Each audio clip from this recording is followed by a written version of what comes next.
मांगों को लेकर धरने पे जरूर आइए। एक दिन हमको लोगों को सफलता जरूर मिलेगी और शासनादेश हम लोगों के बहुत जल्द आने वाले हैं, इसलिए ज्यादा से ज्यादा संख्या बल में धरने पे आइए और शेयर करिए और चैनल को सब्सक्राइब करिए। आगे हम आपको दिखाते हैं। धन्यवाद।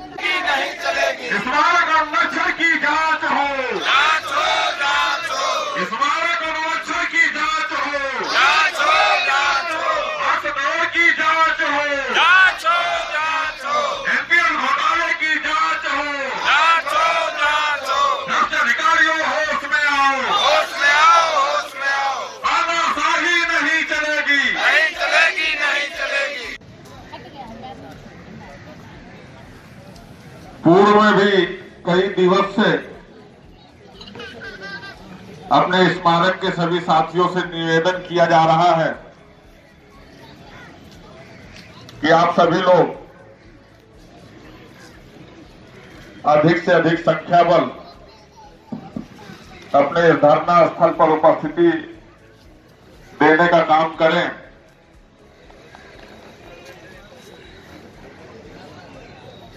आज हमारे संघर्ष को 67 दिन हो चुके हैं। अभी विमलेश जी ने भी आप लोगों को उत्साहवर्धन किया कि जल्दी आप लोगों की मांगों पर शासनादेश निर्गत हो जाएंगे। सत्य है, निर्गत होंगे, लेकिन निरंतर यह संदेश धरना स्थल पर उपस्थित LIU के ऑफिशियल एवं IB के ऑफिसरों के द्वारा जो शासन को रिपोर्ट भेजी जाती है वो कम संख्या बल दिखने के कारण ये समय हमारा जो गुजर रहा है वो गुजर रहा है। यदि आप लोग स्मारक समिति के समस्त कर्मचारीगण ये चाहते हैं कि हमारी मांगों पर जल्द ही शासनादेश निर्गत हो, ये संघर्ष बहुत लंबा हो गया, इतने दिन नहीं चलने चाहिए। सत्य है, ये इतने दिन नहीं चलने चाहिए। आप लोगों का संख्या बल 50% भी ला दो, मैं वादा करता हूं 4 दिन की जगह 2 दिन में आप लोगों के शासनादेश आ जाएंगे।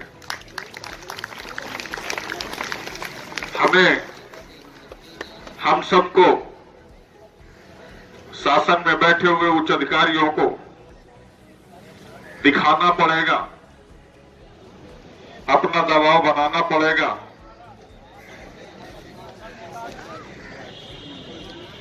क्योंकि जो हमारे साथीगण यह सोच रहे हैं कि अरे कुछ साथी तो जा रहे हैं, हम नहीं जाएंगे तो हमको तो मिल ही जाएगा,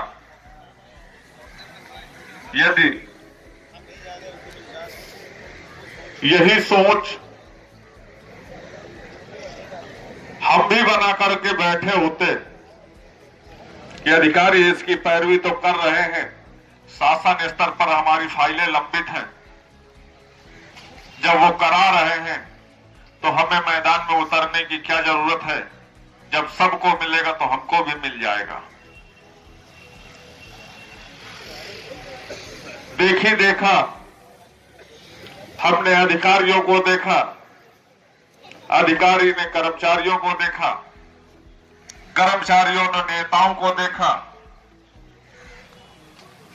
देखते देखते हम लोगों के बीच से 12 साढ़े 12 वर्ष गुजर गए। हमारी फाइलें जबकि तो शासन स्तर पर लंबित हैं, वो लंबित ही रहेंगी।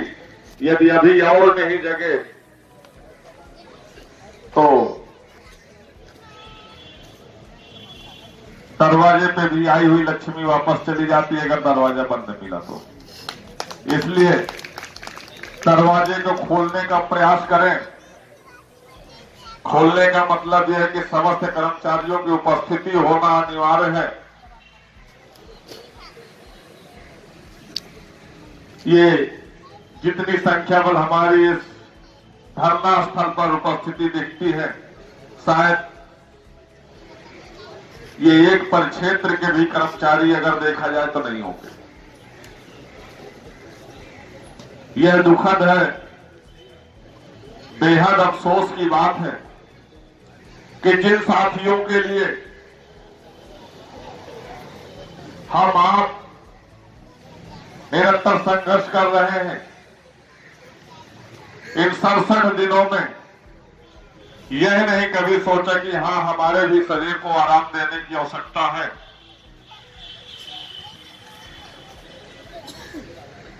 कभी अपने परिवार के बीच में समय नहीं दिया। कभी 10 बजे पहुंचे हैं तो कभी 12 बजे पहुंच रहे हैं। आप लोगों के आने से पूर्व ही हम यहां धरना स्थल पर उपस्थित हो जाते हैं। विचार करना, जितना वर्क आप लोगों के पास होता है उतना ही वर्क मेरे पास भी होता है। आप लोगों को भी बाजार से सारी सामग्रियां खरीद के देनी होती है परिवार चलाने के लिए, और मुझे भी देनी होती है। आपको भी अपने बच्चे को स्कूल छोड़ना होता है, मुझे भी छोड़ना होता है। कुछ ऐसा जतन कर लो, मनन कर लो कि छोड़ने जाने की आवश्यकता ही न पड़े। आप एक अच्छी गाड़ी वैन जो स्कूल की तरफ से प्रोवाइड कराई जाती है, जब आय का स्रोत आप लोगों का बन जाएगा तो गाड़ी भी आपके दरवाजे से बच्चे को लेने आ जाएगी।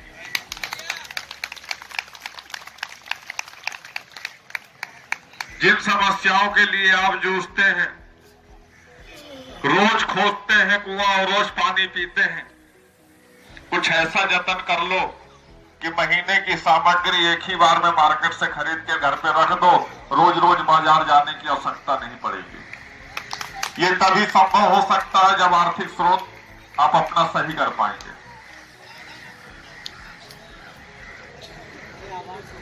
आप ही सभी साथियों के लिए हमने अपनी नौकरी को दांव में लगा दिया। मेरे पास इस नौकरी के अलावा कोई भी दूसरा आर्थिक स्रोत नहीं है परिवार का पालन करने के लिए। यदि निलंबन हुआ है तो आप सभी साथियों के लिए हुआ है। नोएडा बादलपुर स्थानांतरित किया गया है तो आप लोगों की जो आवाज है उसको दूर करने के लिए ये नोएडा बादलपुर स्थानांतरित किए गए हैं। उससे भी दिल नहीं भरा तो आप लोगों की आवाज को दफन करने के लिए नियुक्त प्राधिकारी महोदय जी के द्वारा थाने भी भिजवाया गया, लेकिन आप ही लोगों का आशीर्वाद भी रहा कि चंद ही समय में आप लोग थाने का घेराव करने के बाद हमें बाइज्जत बरी करा करके वहां से ले आए। वही प्रेम, वही स्नेह, वही एकता हम देखना चाहते हैं कि जिस प्रकार से हमने थाना प्रभारी जी को कहा था कि 5 मिनट का आप समय दे दीजिए, मैं आपको जगह नहीं छोड़ूंगा यहां खड़े होने के लिए, वही समय आप लोग दे दीजिए। इस धरना स्थल पर उपस्थित कर दीजिए, अपनी उपस्थिति 100% उपस्थित दर्ज करा दीजिए। मैं वादा करता हूं कि 5 दिन की जगह अगर 2 दिन में आप लोगों के शासनादेश न गिर जाए तो मेरा नाम बदल देना।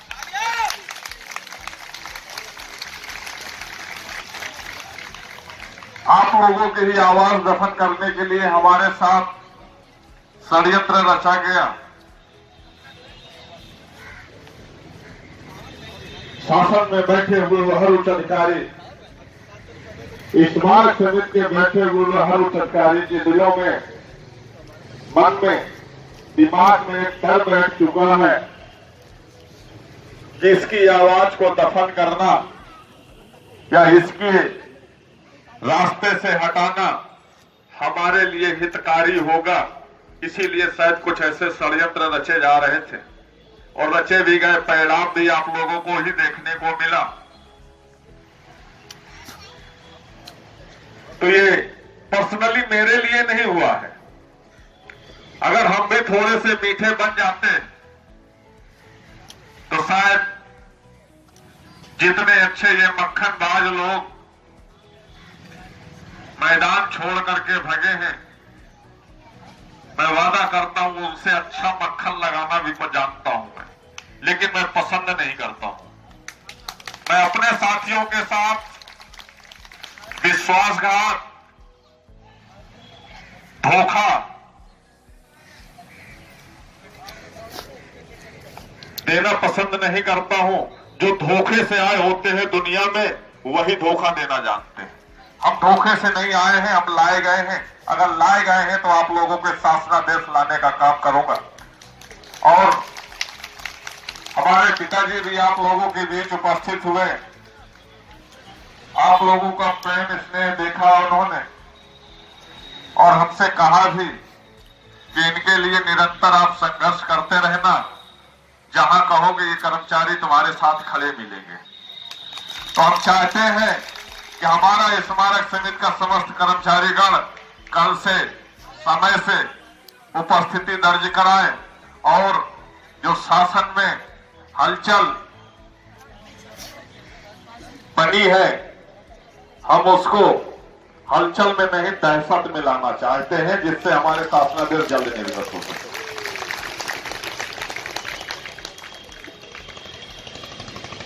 ये हमारे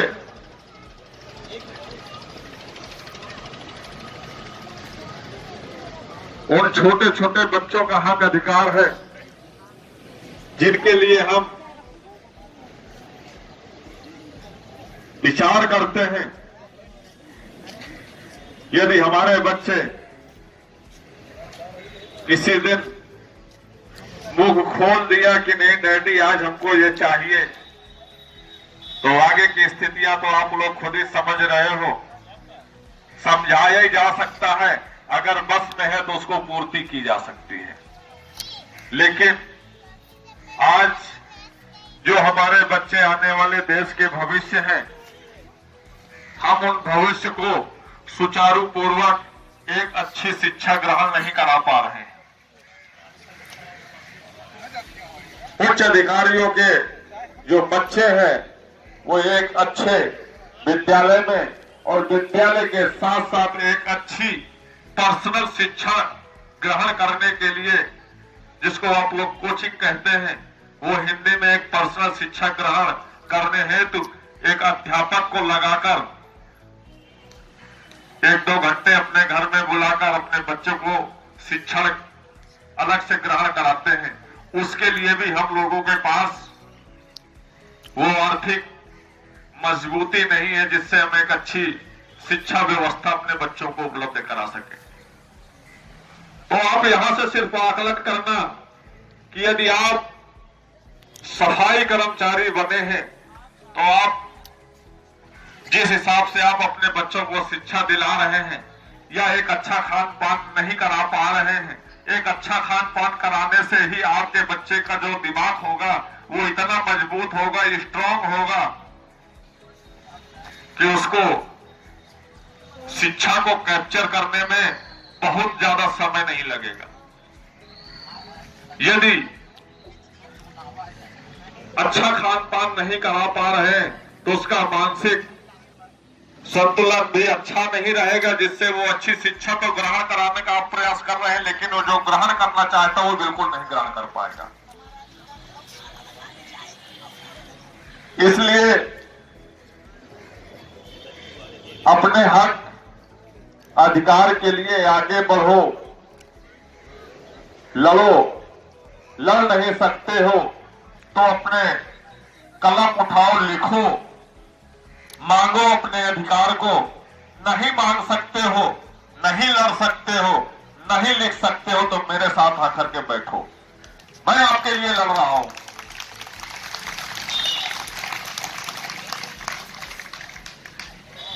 आप लोगों के लिए यदि हम पहाड़ की तरह खड़े हैं, इतनी विपत्तियां आने के बाद भी हम आपके साथ खड़े हैं, तो कुछ सोच करके खड़े हैं कि आप लोग ही मेरा परिवार हो, आप ही मेरे परिवार के सभी सदस्य हो, और जब मेरे परिवार के सारे सदस्य मेरे साथ हैं तो मुझे घबराने की आवश्यकता नहीं है।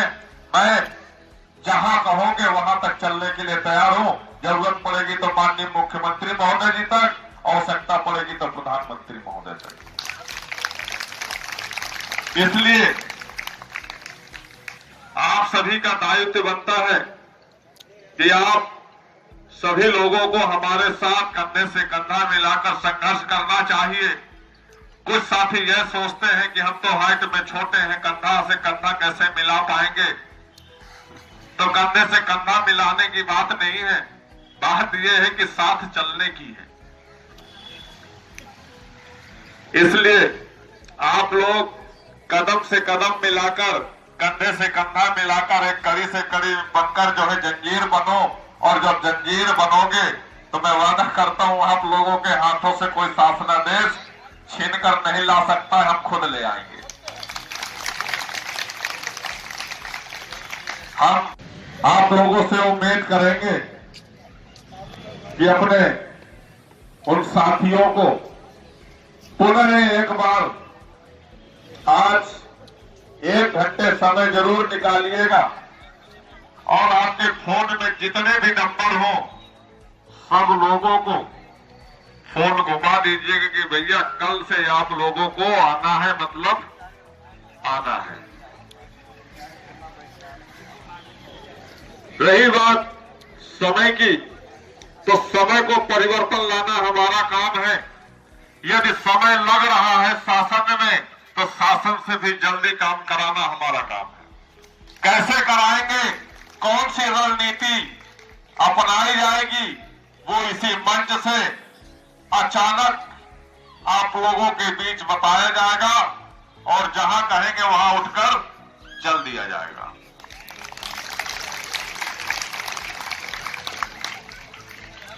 क्योंकि जो हमारे स्मारक समिति के भ्रष्ट अधिकारी बैठे हुए हैं, इन लोगों ने अपने बच्चों का भविष्य सुरक्षित कर लिए हैं। रही बात हमारे बच्चों की, तो हमारे बच्चों का भविष्य तब हम सुरक्षित कर पाएंगे जब हम स्वयं सुरक्षित होंगे। हम स्वयं सुरक्षित नहीं हैं, पहले अपने आप को सुरक्षित करो। वो 173 परिवार की तरफ देखो,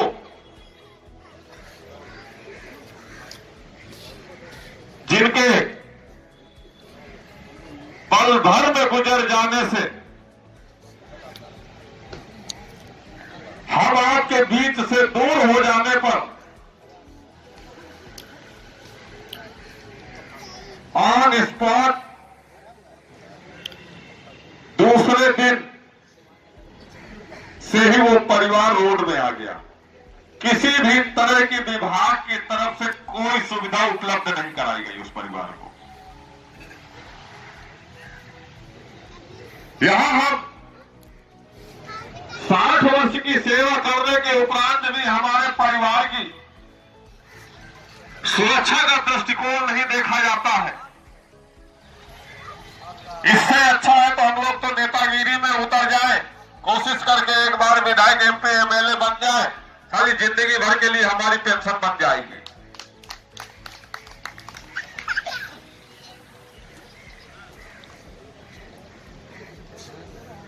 हम हमारे साथियों के साथ कोई अप्रिय घटना घटित हो जाती है, वो परिवार दर की ठोकरें खाने के लिए मजबूर हो जाता है। महसूस करिएगा उस परिवार के दर्द की पीड़ा को। जो साथी यह समझते हैं कि आदित्य वहां लड़ रहे हैं, जब लड़ लेंगे मिल जाएगा तो हमको भी मिल जाएगा। साथियों, मिल तो जाएगा, लेकिन जिन शहीदों में और उन संघर्षरत कर्मचारियों में गिनती होनी चाहिए, उन कर्मचारियों में आप लोगों की गिनती नहीं होगी। क्यों? क्योंकि यहां का हर एक साथी यह जानता है कि कौन आ रहा है और कौन नहीं आ रहा है।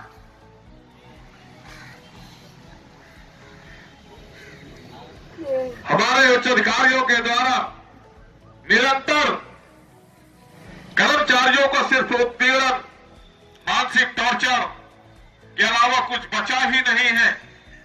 मैं नियुक्ति पदाधिकारी महोदय जी से कहना चाहूंगा कि जो बायोमेट्रिक मशीन पार्क पर क्षेत्रों में लगी हुई थी उसको पुनः यथास्थान पर लगवाने का काम करें, और जो बायोमेट्रिक मशीन की आड़ में भ्रष्टाचार किया जा रहा है उस भ्रष्टाचार को बंद करें और बंद करवाने का काम करें।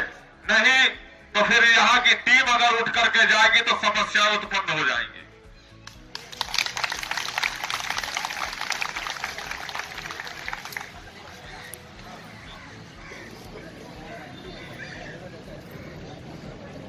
जो स्मारक से संबंधित संरक्षण का तमाम प्रकार के घोटाले किए जा रहे हैं उस पर भी अंकुश लगाने का काम करें। लखनऊ विकास प्राधिकरण की कुर्सी छोड़ करके यदि आप सदस्य सचिव का पद मिला है आपको स्मारक समिति का, तो धरातल में ही उतर करके देखें क्या कभी स्मारकों के पत्थरों के मेंटेनेंस कराए गए हैं या इको गार्डन में एनिमल्स स्टेचुओं के पॉलिश कभी करवाई गई है। अगर इसकी सही तरीके से जांच करवा ली जाए तो इन 12 वर्षों में कम से कम 5 बार ये लोग पॉलिश करवा चुके होंगे।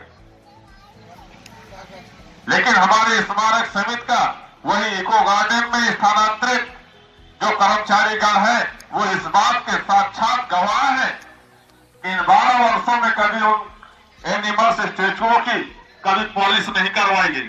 क्यों करवाई गई है साथियों?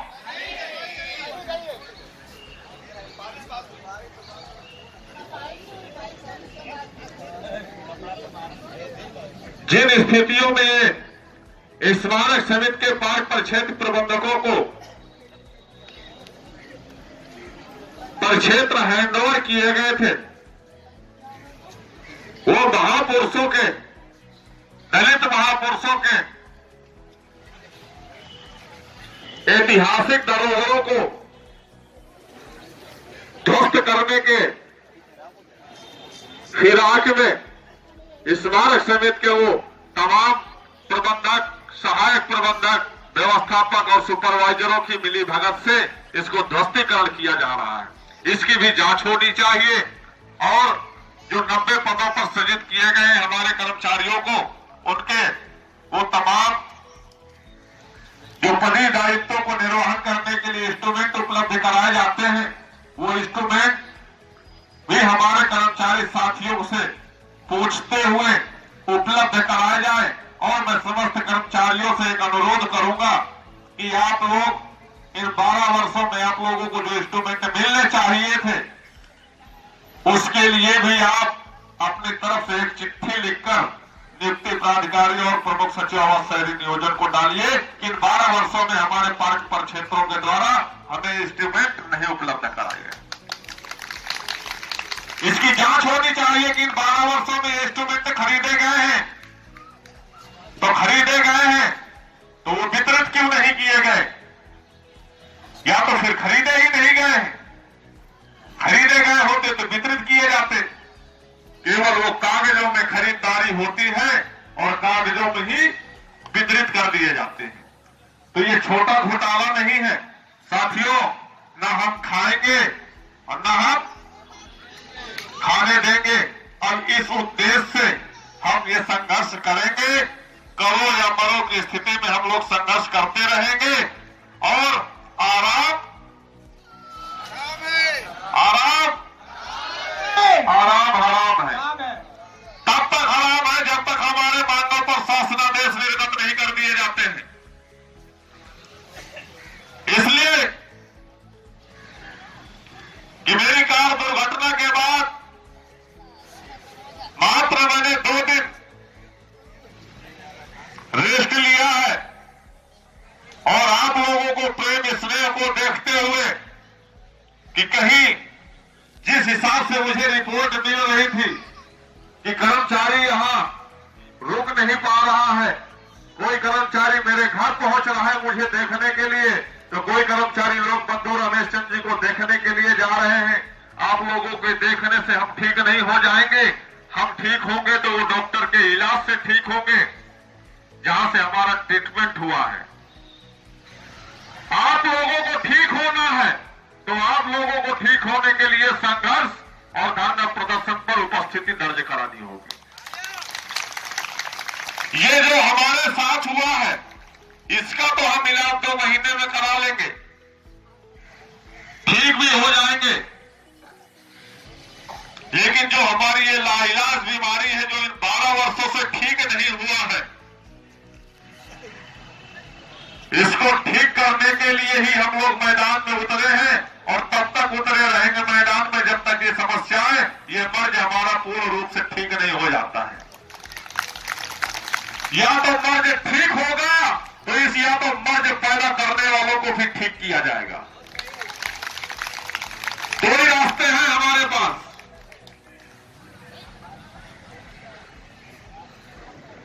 इसलिए आप सभी साथियों से अनुरोध करूंगा कि आप लोग अधिक से अधिक संख्या बल में धरना स्थल पर उपस्थित हो।